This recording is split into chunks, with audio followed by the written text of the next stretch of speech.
வசனம். ஆவியானவரும் நமது பலவீனங்களில் நமக்கு உதவி செய்கிறார். ஆவியானவர்தாமே வாக்குக்கடங்காத பெருமூச்சுகளோடு நமக்காக வேண்டுதல் செய்கிறார். குறுகிய விளக்கம்.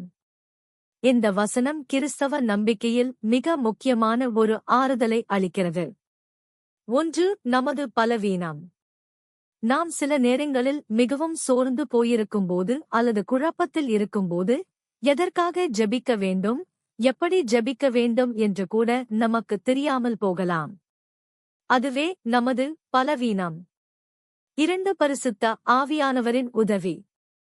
அந்தச் சூழ்நிலையிலும் நாம் தனிமையில் இல்லை. நமக்குள் இருக்கும் ஆவியானவர் நம்முடைய நிலைமையை புரிந்து கொள்கிறார்.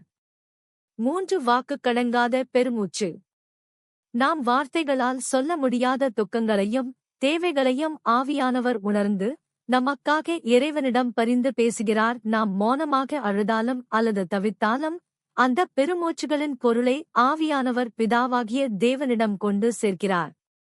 சுருக்கமாக, நாம் பலவீனப்பட்டு வார்த்தைகள் இன்றி தவிக்கும்போது நமக்காக பரிந்து பேசி நம்மைத் தாங்குபவர் ஆவியானவர்.